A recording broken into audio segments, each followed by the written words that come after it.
Welcome to my channel, and this is English Podcast. So, we all have some behavior that we would like to change about ourselves. And we certainly all want to help someone else change their behavior in a positive way. So maybe it's your kid, your spouse, your colleague. So I want to share some new research with you that I think reveals something really important about what gets people to change their behavior. But before I do that, let's zoom in on one strategy that I think you probably use a lot. So let's say you're trying to stop yourself from snacking. What do you tell yourself? Well, most people's inner monologue will say, beware, you'll be fat. And if this was your kid, you would probably tell him that smoking kills, and by the way, he's in big, big trouble. So what we're trying to do here is we're trying to scare ourselves and others into changing their behavior. And it's not just us. Warnings and threats are really common in health campaigns, in policy. It's because we all share this deep-rooted belief that if you threaten people, if fear is induced, it will get them to act. And it seems like a really reasonable assumption, except for the fact that the science shows that warnings have very limited impact on behavior. So, graphic images on cigarette packets, for example, do not deter smokers from smoking. And one study found that after looking at those images, quitting actually became a lower priority for smokers. So I'm not saying that warnings and threats never work, but what I'm saying is that on average, they seem to have a very limited impact, and so the question is why? Why are we resistant to warnings? Well, if you think about animals, when you induce fear in an animal, the most common response you will see is freezing or fleeing. Fighting, not as much.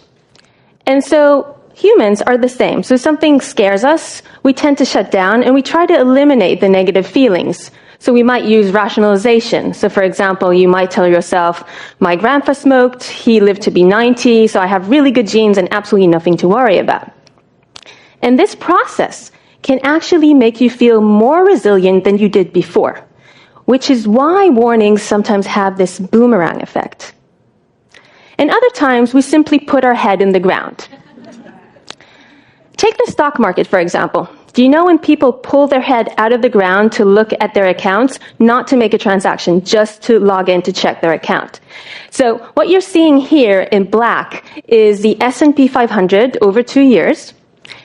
And in gray is a number of times that people logged into their account just to check. And this is data from Carlson, Lowenstein, and Seppi. It's controlled for all the obvious confound. So what do we see? So when the market is high, people log in all the time. Because positive information makes you feel good, so you seek it out. And when the market is low, people avoid logging in. Because negative information makes us feel bad, so we try to avoid it altogether. And all this is true as long as bad information can reasonably be avoided. So what you don't see here is what happened a few months later in the financial collapse of 2008 when the market went drastically down, and that's when people started logging in frantically. But it was a bit too late. So you can think about it like this. It's not just finance. In many different parts of our life, we have warning signs and bad behaviors now. And they could potentially lead to all these bad outcomes later. But not necessarily so, because there's different routes from your present to your future, right? It can go this way, it can go that way. And as time passes, you gather more and more information about where the wind is blowing. And at any point, you can intervene, and you could potentially change the outcome. But that takes energy, and you might tell yourself, well, what's the point about worrying about something that might happen? It might not happen. Until we reach this point, at which time you do jump into action, but sometimes it's a little bit too late. So we wanted to know in my lab, what type of information does leak into people? So we conducted an experiment where we asked approximately 100 people to estimate the likelihood of 80 different negative events that might happen to them in the future. So for example, I might ask you, what is the likelihood that you will suffer hearing loss in your future? And let's say you think it's about 50%. Then I give you the opinion of two different experts. So expert A tells you, for someone like you, I think it's only 40%. So they give you a rosier view of your future. Expert B says, for someone like you, I actually think it's about 60%. It's worse. So they give you a bleaker view of your future. What should you do? Well, you shouldn't change your beliefs, right? Wrong. What we find is that people tend to change their beliefs towards the more desirable opinion. In other words, people listen to the positive information. Now, this study was conducted on college students. So you might say, well, college students are delusional, right? We all know that. And surely as we grow older, we grow wiser. So we said, okay, let's test that. Does this really generalize? Does it generalize to your kid? Does it generalize to your parent? Does it generalize to your spouse? And so we tested people from the age of 10 until the age of 80. And the answer was yes. In all these age groups, people take in information they want to hear, like someone telling you you're more attractive than you thought, than information that they don't want to hear. And the ability to learn from good news, it remained quite stable throughout the lifespan. But the ability to learn from bad news, that changes as you age. So what we found was that kids and teenagers, they were the worst at learning from bad news. And the ability became better and better as people aged. But then, around the age of 40, around midlife, it started deteriorating again. So what this means is that the most vulnerable populations, kids and teenagers on the one hand, and the elderly on the other hand, they're the least likely to accurately learn from warnings. But what you can see here is that it doesn't matter what age you are. You can be 20, 30, 40, 50, or 60. Everyone takes in information they want to hear more than information that they don't. And so we end up with a view like this of ourselves.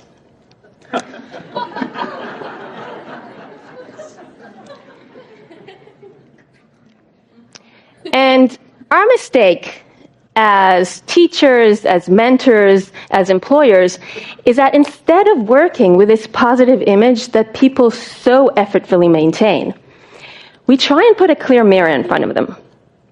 We tell them, the image is just going to get worse and worse and worse, and it doesn't work.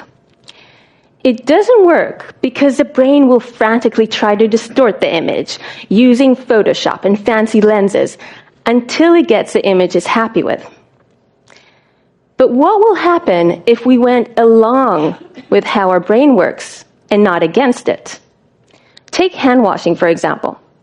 So we all know that hand washing is the number one way to prevent the spread of disease, and this is really important in hospitals. So in a hospital here in the United States, a camera was installed to see how often medical staff do in fact sanitize their hands before and after entering a patient's room. Now, the medical staff, they knew a camera was installed. Nevertheless, only 1 in 10 washed their hands before and after entering a patient's room. But then an intervention was introduced, an electronic board that told the medical staff how well they were doing. Every time you washed your hands, the numbers went up on the screen. And it showed you your rate of your current shift and the rate of the weekly staff. And what happened? Boom. Compliance raised to 90%. Which is absolutely amazing. And the research staff were amazed as well, and they made sure to replicate it in another division in the hospital, again, the same results. So why does this intervention work so well? It works well because instead of using warnings about bad things that can happen in the future, like disease, it uses three principles that we know really drive your mind and your behavior. Let me explain. So the first one is social incentives. In the hospital study, the medical staff could see what other people are doing, right? They can see the rate of the shift, the rate of the week. We're social people. We really care what other people are doing. We want to do the same, and we want to do it better. This is an image from a study that we conducted led by PhD student Micah Adelson. And what it's showing you, it's a signal in the emotional center of your brain when you hear about the opinion of others. And what we found was that this signal can predict how likely you are to conform at a later time, how likely you are to change your behavior. So the British government are using this principle to get people to pay taxes on time. In an old letter that they sent to people who forgot to pay taxes on time, they simply stressed how important it was to pay taxes, and that didn't help. So then they added one sentence. And that sentence said, 9 out of 10 people in Britain pay their taxes on time. And that one sentence enhanced compliance within that group by 15%. And is thought to bring into the British government £5.6 billion. So highlighting what other people are doing is a really strong incentive. The other principle is immediate rewards. So every time the staff washed their hand, they could see the numbers go up in the board, and it made them feel good. And knowing that in advance made them do something that they otherwise may not want to do. Now, this works because we value immediate rewards, rewards that we can get now, more than rewards that we can get in the future. And people tend to think it's because we don't care about the future, but that's completely wrong. I mean, we all care about our future, right? We want to be happy, we want to be healthy in the future, we want to be successful. But the future is so far away. I mean, maybe you'll behave badly now, and you'll be fine in the future. And maybe you'll be altogether dead. So the here and now you would rather have that tangible drink, that tangible T-bone, rather than something that's uncertain in the future. If you think about it, it's not altogether irrational, right? You're choosing something sure now rather than something that's unsure in the future. But what will happen if you reward people now for doing actions that are good for them in the future? So studies show that giving people immediate rewards makes them more likely to quit smoking, more likely to start exercising, and this effect lasts for at least 6 months, because not smoking becomes associated with a reward, and exercising becomes associated with a reward, and it becomes a habit. It becomes a lifestyle. So we can reward ourselves and others now for behaving in ways that are good for us in the future, and that's a way for us to bridge the temporal gap. And the third principle is progress monitoring. So the electronic boards focus the medical staff attention on improving their performance. This is an image from a study that we conducted that shows you brain activity suggestive of efficient coding of positive information about the future. And what we found was that the brain does a really good job at this, but it doesn't do such a good job at processing negative information about the future. So what does this mean? It means that if you're trying to get people's attention, you might want to highlight the progress, not the decline. So for example, if you take that kid with a cigarette, you might want to tell them, you know, if you stop smoking, you'll become better at sports.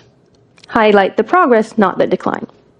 Now, before I sum up, let me just share this small anecdote with you. So a few weeks ago, I got home and I found this bill on my fridge. And I was really surprised because there's never any bills on my fridge. So I was wondering why my husband decided to put that on our fridge.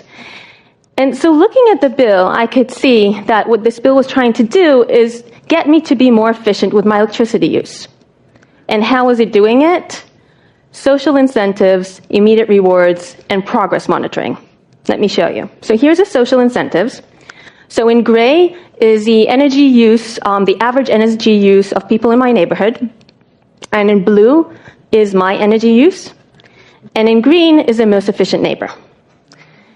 And my reaction to this was, my immediate reaction was, I'm a little bit better than average. A tiny bit, but still. And my husband was exactly the same reaction. And I want to get to the green bar. And then I got a smiley face. That was my immediate reward. And it was telling me, you're doing good. And it made me want to put this on my fridge. And although I have this one smiley face, I can see the opportunity there to get two smiley faces. So there's an opportunity for progress. And it's showing me my progress throughout the year, how my energy use changes throughout the year. And the last thing this bill gave me, it gave me a sense of control. So it gave me a sense that I was in control of my use of electricity. And that is a really important thing if you're trying to get people to change their behavior, because the brain is constantly trying to seek ways to control its environment. It's one of the principles of what the brain is actually doing. And so giving people a sense of control is a really important motivator. Okay, so what am I not saying? I'm not saying that we do not need to communicate risks. And I'm not saying that there's one solution fits all. But I am saying that if we want to motivate change, we might want to rethink how we do it. Because fear, the fear of losing your health, the fear of losing money, induces inaction, while the thrill of the gain induces action. And so to change behavior in ourselves and in others, we may want to try these positive strategies rather than threats, which really capitalize on the human tendency to seek progress. Thank you.